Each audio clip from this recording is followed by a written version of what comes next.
Group 1, test number 8. Question number 46. Which was absent in the atmosphere at the time of origin of life?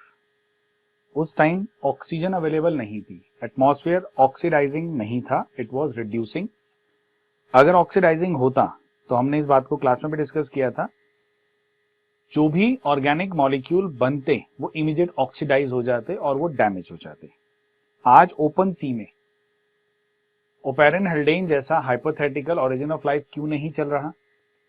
हो सकता है चलता हो सकता है सिंपल ऑर्गेनिक कंपाउंड बनते हो, due to abundance of oxygen वो वापस ऑक्सीडाइज हो जाते हैं। तो हमारा फिलहाल 46 का आंसर क्या हो जाएगा? 3। For testing Oparin's hypothesis, Stanley Miller and Urey used hydrogen, ammonia and 2 other chemicals, वो थे मीथेन और water. 48 life can not originate from organic material now because of, again मैंने आपको अभी 46 में डिस्कस किया था, ऑक्सीजन कंटेंट आज ज्यादा है, यानी high atmospheric oxygen, high atmospheric oxygen. Then 49 possible early source of energy was, जो अर्ली सोर्स ऑफ एनर्जी था thundering, lightning, UV rays, volcanic eruptions, ये सब चीजें थी जिन्होंने हाई एनर्जी प्रोवाइड की थी केमिकल्स को रिएक्ट करने के लिए। जैसा आपने मिलर और यूरे के एक्सपेरिमेंट में देखा था, उन्होंने इलेक्ट्रोड से 75,000 वोल्ट की एनर्जी प्रोवाइड करने की कोशिश की थी। तो 49 answer 3। Question 50 spark discharge apparatus for testing chemical origin of life was designed by its Urey and Miller. Evolutionary convergence is the development of its first common set of characters in groups of different ancestry, यानी अलग अलग animals में जिनके ancestry अलग है उनमें similar features आना is called evolutionary convergence. जैसा आप एक सिंपली एनालॉगी को देखते हैं, एनालॉगस में देखते हैं। 52 presence of 2 chambered heart and gills in the tadpole. बच्चों टैडपोल फ्रॉग का यानी एम्फीबियंस की एम्ब्रियोनिक लाइफ है, डेवलपमेंटल स्टेज वाली लाइफ है, और एम्ब्रियोनिक स्टेज में आने वाले एविडेंसेस को हम एम्ब्रियोनिक एविडेंसेस कहते हैं, जिसमें बायोजेनेटिक लॉ वाली बात आती है, यानी रिकैपिचुलेशन थ्योरी। तो यह हमारे पास 52nd में आंसर क्या हो जाएगा? 4th। 53rd which option is not the part of natural selection theory of Darwin? First है वेस्टिजियल ऑर्गन, ये नहीं है क्योंकि आप जानते हैं लेमार्क की कहानी में था। सर्वाइवल ऑफ फिटेस्ट, ये करेक्ट है। स्ट्रगल फॉर एग्जिस्टेंस, ये करेक्ट है। और inbuilt traits, pre existing traits और इनबिल्ट ट्रेट्स की बात डार्विन ने बोली थी, यानी ये भी करेक्ट है। तो 53rd का answer 1। What is correct? Lamarck theory, struggle for existence wrong, biogenetic recapitulation theory, ये बात करेक्ट हो गई।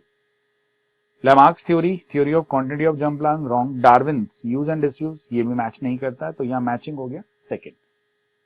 55 dark coloured peppered moth is able to survive in industrial area as compared to light colored form because of, it's simple, smoke की वजह से या कहो industrial pollution की वजह से प्लांट्स का बैकग्राउंड यानी बार्क ब्लैक हुई, अब उस पे डार्क कलर्ड मॉथ यानी मिलानिक मॉथ वहां पे बैठती है, तो वो बर्ड्स को इजीली विजिबल नहीं है।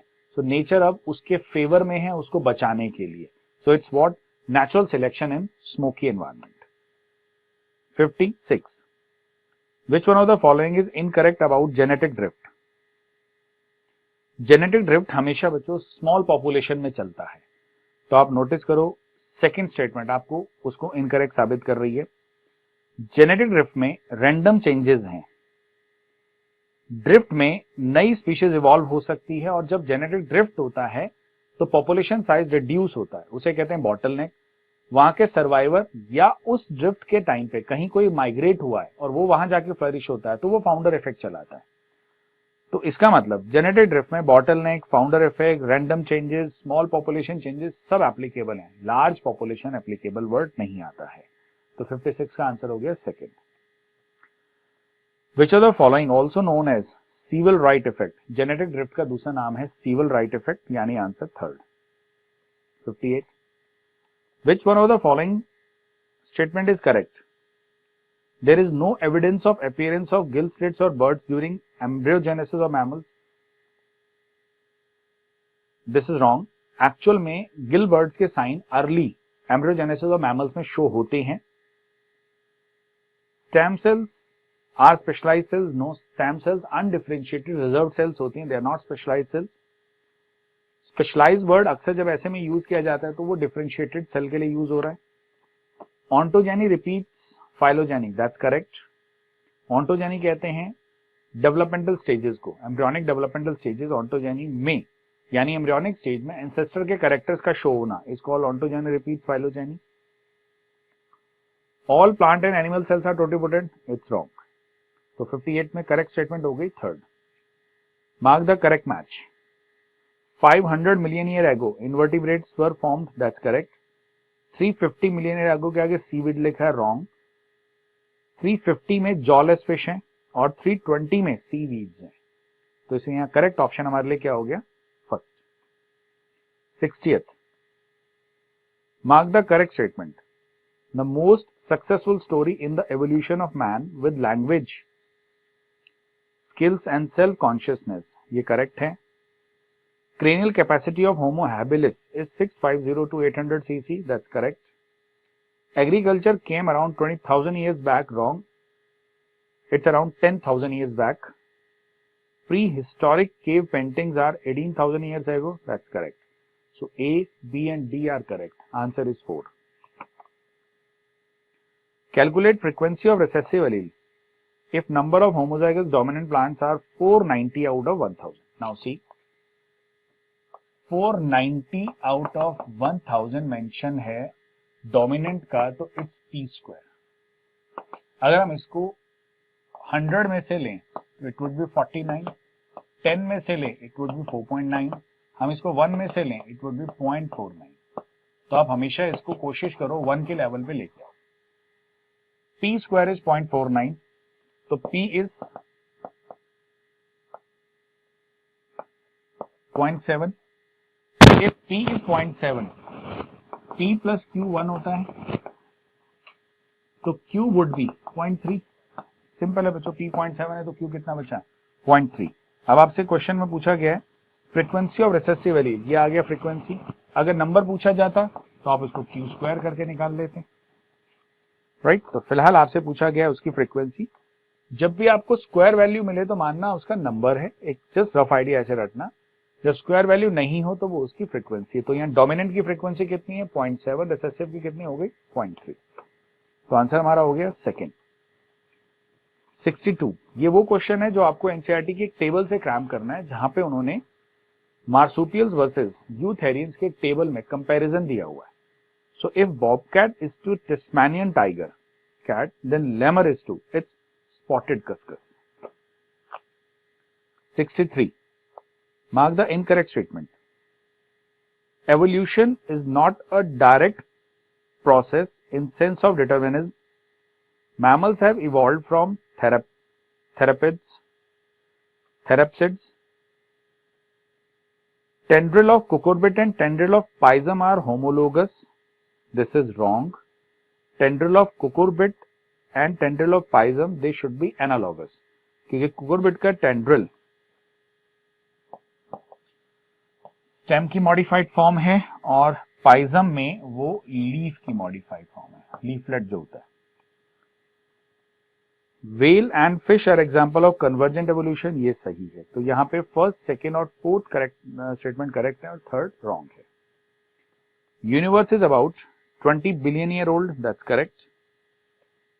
एक्चुअल में ये 14 बिलियन है और एक्चुअल देखोगे तो 13.8 बिलियन है, बट एनसीईआरटी वैल्यू है 20 billion. Then 65. Which of the following disease is contracted through wound, it's tetanus.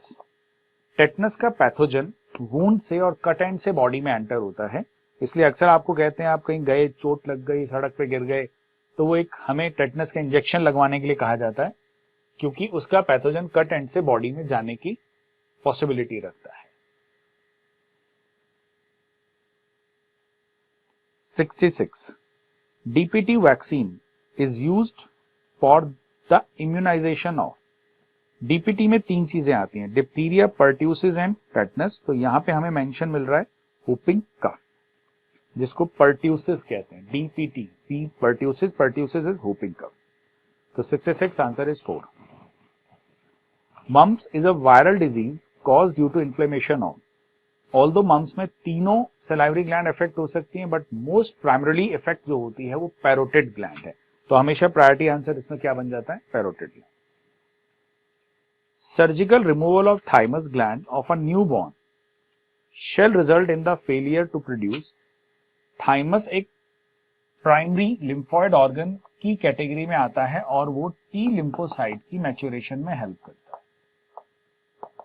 Simply आप कह सकते हैं डायरेक्टली वो CMI, सेल मीडिएटेड इम्यूनिटी को रेगुलेट करने में इन्वॉल्व है। तो आंसर हो गया 4th। Hole forming proteins called perforins are produced by, these are produced by cytotoxic T lymphocyte. 70th, allergens are. Allergens के लिए ऑप्शन हो जाएगा 3rd, antigens which produce sensitive reactions in body. मैंने आपको क्लास लेते हुए कई बार एक बात बोली थी, आपकी बॉडी किसी चीज के लिए सेंसिटिव है, इट्स गुड, वो पता कर पाती है कि कौन बॉडी के लिए सेल्फ है और कौन नॉन सेल्फ है। अगर आपकी बॉडी हाइपर सेंसिटिव है तो ये नुकसान हो सकता है। तो उसमें एलर्जिक रिएक्शन चलते हैं और कभी कभी एलर्जिक रिएक्शन खुद के लिए लीथल होते हैं अगर वो एनाफाइलैक्टिक शॉक शो कर गए। याद करो एनाफाइलैक्सिस, जिसमें होल बॉडी वेसोडाइलेशन होता है, बीपी सिंक होता है और पर्सन की डेथ के चांसेस होते हैं। 71, inflammatory response includes. Inflammatory response में इंक्लूड स्वेलिंग, यस स्वेलिंग आने के चांसेस हैं। इचिंग, ऑफ कोर्स इचिंग होती है, और रेडनेस हो सकती है, रेडनेस हो सकती है, फीवर हो सकता है, फीवर भी हो सकता है। तो हमारे लिए यहाँ ऑप्शन हो गया है inflammatory response include, first option है आपका फीवर यानी टेम्परेचर बढ़ना, then swelling, then itching, then all, it's all. 72, a suspension of attenuated pathogen that stimulates antibody formation। अगर हम एक पैथोजन को वीक फॉर्म में या डेड फॉर्म में डालते हैं, या एटेन्यूएटेड वर्ड जो आ रहा है वो वीक फॉर्म आ रहा है, ऐसा हम वैक्सीनेशन में करते हैं, तो वो हमारे लिए एक वैक्सीन है।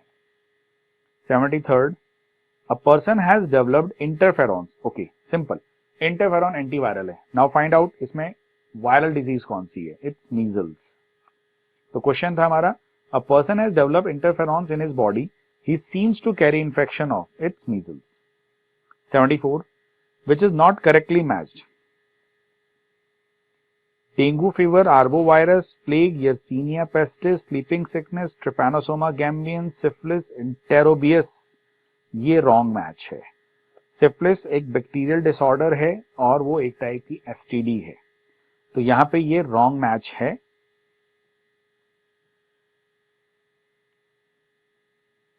सिफिलिस होता है ट्रेपोनीमा पैलिडम।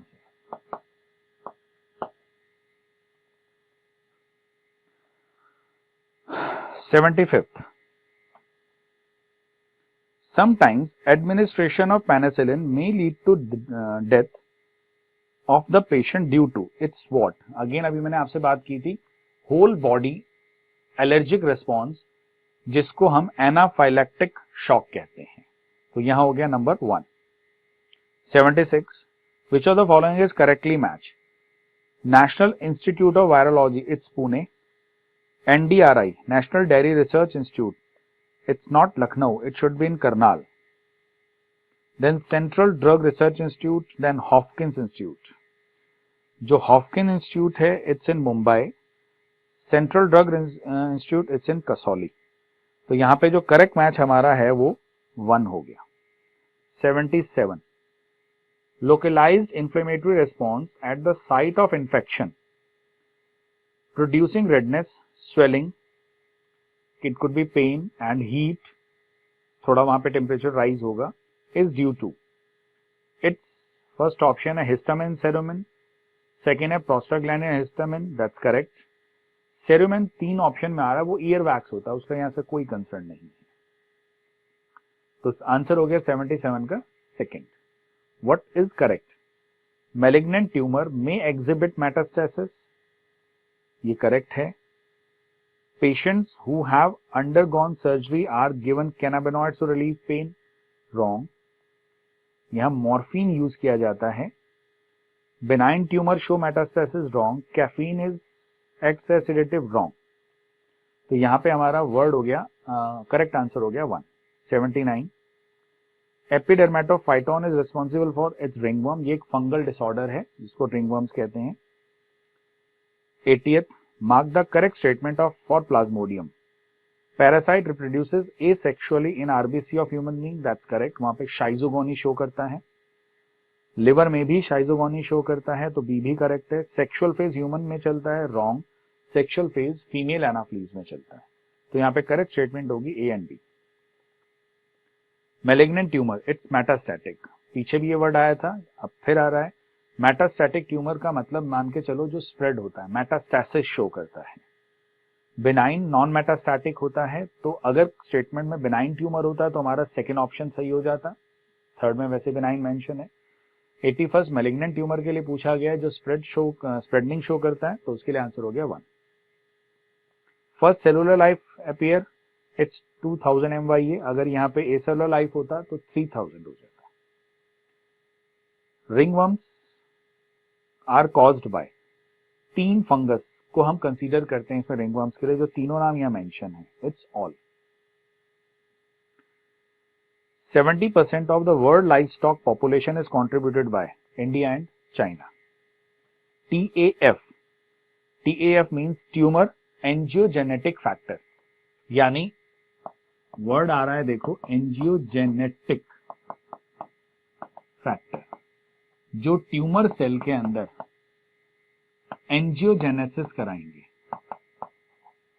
एंजियोजेनेसिस का मतलब आप मान के चलो वेस्क्यूलराइजेशन, यानी वो ट्यूमरल सेल में ब्लड सप्लाई को मेंटेन कराने का काम कराएंगे. और जिस ऑर्गन में ब्लड सप्लाई यानी वेस्क्यूलराइजेशन डेवलप हो गया, मान के चलो उसे अब हर टाइप के न्यूट्रिएंट और हर चीज की सप्लाई हो गई, अब उसकी ग्रोथ कॉन्टिन्यूअस रहेगी. दैट्स व्हाई जो मैलिग्नेंट ट्यूमर हैं वो कॉन्टिन्यूड ग्रो करते हैं, जबकि बेनाइन ट्यूमर में ये प्रॉपर्टी नहीं आ पाती. बेनाइन ट्यूमर में वेस्क्यूलराइजेशन की प्रॉपर्टी नहीं आ पा रही है, इसलिए उनकी ग्रोथ बहुत ज्यादा हो पाना मुश्किल हो जाता है, जबकि ये ज्यादा प्रॉपर्टी मैलिग्नेंट की शो होती है. तो खैर फिलहाल हमारे लिए क्वेश्चन सिर्फ इतना है. TAF यानी tumour angiogenetic factor release by tumoral cells helps in angiogenesis. Question number 86. Mark the correct statement for Atropa belladonna. Atropa belladonna हमें हेल्यूसिनोजेनिक इफेक्ट देता है. और एक एक्स्ट्रा पॉइंट, एट्रोपा बैलेडोना से एक केमिकल मिलता है, उसे एट्रोपिन कहते हैं, जो प्यूपिल को डायलेट करने का काम करता है. प्यूपिल डायलेशन में एट्रोपिन, ATROPIN, एट्रोपिन यूज किया जाता है. 87. गिवन केमिकल गिव्स, ये जो केमिकल स्ट्रक्चर दिया हुआ है नोटिस करो, ये कैनाबिनॉइड है. आपको एनसीईआरटी से 2 स्ट्रक्चर क्रैम करने हैं, जिसमें से एक ये है, ये कैनाबिनॉइड है और इसका इफेक्ट हेल्यूसिनेशन होता है. 88. Smoking can cause, it can cause cancer of urinary bladder, it can cause cancer of lungs, cancer of throat, it's all. Tobacco के अंदर नेफ्थाइल अमीन का नाम का एक केमिकल है जो यूरिनरी ब्लैडर कैंसर कॉज करता है, क्योंकि रूटीन में स्टूडेंट्स को लंग और थ्रोट ये सब तो समझ में आ जाता है स्मोकिंग से. अगर स्मोकिंग लिखा हो तो या टोबैको लिखा हो तब भी एक ही बात होगी. तो उन्हें यूरिनरी ब्लैडर के कैंसर वाली बात पे डाउट आता है. मैं आपको बता दूं, नेफ्थाइल अमीन एक केमिकल है टोबैको में जो ये वाला कैंसर कॉज करता है. Mule is an example of, its inter specific hybrid, यानी इंटर स्पेसिफिक हाइब्रिडाइजेशन का ही एक एग्जांपल है. अब है हमारा last question. During super ovulation in cattle, dash number of eggs are collected per cycle. It's called 6 to 8 eggs. It's 6 to 8 eggs. Super ovulation में cattles में FSH इंजेक्ट किया जाता है, यानी एक टाइप का गोनाडोट्रोफिन जो वहां से फॉलिकुलर ग्रोथ को बढ़ा के नंबर ऑफ ओवर ज्यादा रिलीज कराने में हेल्प करता है. इसी बात को मल्टीपल ओव्यूलेशन भी कहते हैं। तो 90th का आंसर हो गया हमारा सेकंड।